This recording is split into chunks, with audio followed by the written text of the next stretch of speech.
comment trouver un bon médecin de médecine traditionnelle chinoise? Comment est-ce que toi tu recommandes? Par exemple, il y a quelqu'un qui va nous contacter. Moi, je sais que, par exemple, je connais quelqu'un très bien sur Paris. Toi, ben, dans l'Est ici, frontière suisse-allemande là-bas, je peux te recommander aussi parce que ce sont des personnes, tu vois, on voit la mentalité que tu as, on voit la façon de voir les choses que tu as, ça colle parfaitement, tu vois. Quand on l'entend, on le sait.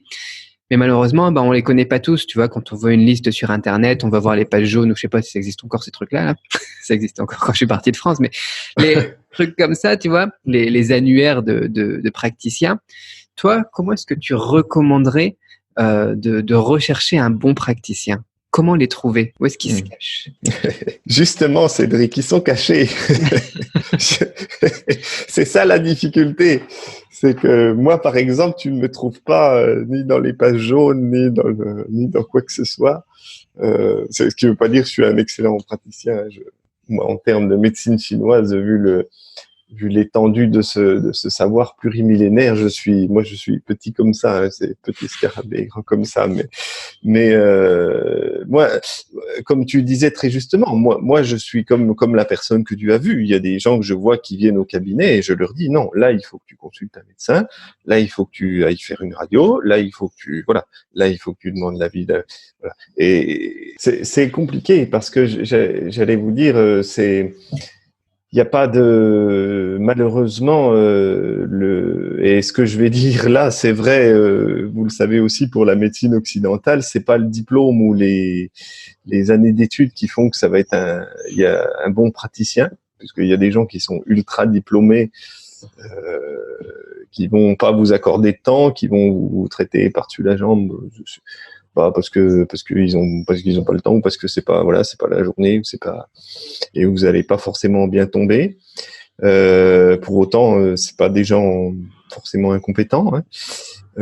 Souvent loin s'en faut. Et après, vous avez des gens qui payent pas, entre guillemets, pas de mine et qui n'ont pas de diplôme, puis qui vont vraiment vous apporter une solution, une vision sur votre santé, quelque chose qui va être vraiment transformant pour vous. En France, en tout cas, on est très axé sur les diplômes. Alors, voilà, Ouais, c'est un des soucis, et ça, malheureusement, pour le cas qui nous occupe, pour la question, ça marche pas bien, puisqu'il y tu a. vois, en Chine, tu vas par exemple dans les Tongzhentang, qui est une marque de fabrique de Pékin. Tu peux en retrouver un petit peu partout dans le monde, tu vois. Et tu sais que tu vas tomber sur des bons médecins parce qu'ils font attention justement à la sélection de leurs médecins. Ça colle vraiment à leur vision. Puis c'est un truc qui existe depuis, je sais pas, peut-être même des centaines d'années, quoi. En France, il y a pas. Moi, j'aurais tendance à rechercher, je sais pas, un label, une certification, quelque chose qui peut garantir quelque chose. Ou est-ce que c'est vraiment. Après, voilà, moi, je sais que ce qui marche le mieux pour moi en France, quand on me pose ce genre de questions, bah, c'est les recommandations. Ouais, Recommandation d'un médecin en qui tu as confiance, les recommandations par exemple de toi, si je te disais bah tiens, dans le département juste en dessous, je sais pas comment ça s'appelle, la région juste en dessous, il y aurait quelqu'un que tu me recommanderais, quoi. Mais pour les gens qui connaissent pas, qui ont personne, c'est gênant, je trouve, en France. C'est gênant. Alors, moi, il y a deux choses que je peux vous dire. Donc, il y a quand même en France, effectivement, il y a quelques organisations professionnelles autour de la médecine chinoise. Je sais pas ce que tu en penses, mais on pourra peut-être mettre les liens si ça vous intéresse. Il y a par exemple l'UFPMTC, l'Union française des professionnels de médecine traditionnelle chinoise. Il y a une ou deux autres. Il y a une organisation européenne maintenant qui regroupe les fédérations ou les unions professionnelles de plusieurs pays de France. Et donc là, si vous allez par exemple sur le site de l'UFPMTC, vous pouvez demander des listes de praticiens. Donc c'est des gens qui ont suivi des cursus dans des écoles en France, qui sont des écoles qui ont été entre guillemets auditées, dont on sait que le contenu de ce qui est enseigné est tout à fait sérieux, et qu'il y a un nombre d'heures, il y a une éthique, il y a un contrôle des connaissances. Voilà, il y a un minimum de choses qui est faite. Donc l'UFPMTC peut vous fournir la liste de personnes qui sont inscrites chez eux et qui va vous dire, ben voilà, telle personne dans votre département, dans votre ville, a été formée dans ces écoles et diplômée de telle école ou telle.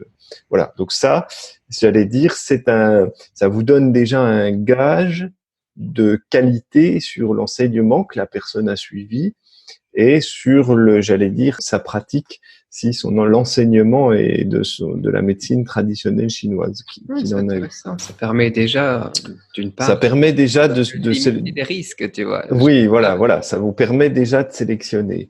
Et après, pour moi, in fine, c'est vrai que moi, je suis comme toi. C'est moi ce qui fonctionne surtout, c'est les recommandations. Hein. Donc moi, ce que je vous invite vraiment, si vous êtes dans votre région, ça fonctionne pour les médecines dites alternatives. On fonctionne vraiment en réseau. Moi, ici, sur ma région, sur ma ville, j'anime, entre autres choses en plus du reste, j'anime un groupe de thérapeutes où on se réunit fois tous les 2 mois ou tous les 2 ou 3 mois, pour pas être seul dans notre pratique. Et là, on est des gens de tous bords. Donc, c'est dans notre groupe de thérapeutes, on a des ostéos, des hypnothérapeutes, on a des praticiens de médecine chinoise, il y a une praticienne et enseignante de Reiki.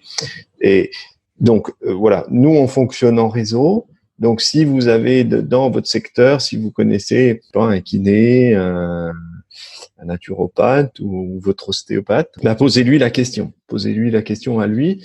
Ne connais-tu pas un praticien de médecine chinoise? Parce que lui, dans son réseau, c'est vrai que souvent, il a des noms, pas forcément dans toutes les spécialités, mais en tout cas, dans les médecines et les pratiques dites parallèles et complémentaires, on se parle entre nous, malgré tout. Enfin, en tout cas, moi, souvent, je le vois. Et parfois, les clients, on parle aussi à un médecin. Ouais, c'est comme ça que j'ai découvert mon acupuncteur. Il n'avait pas du tout le visage chinois ou formé en Chine, etc. Et puis, en fait, il allait même former des gens, lui, en Chine.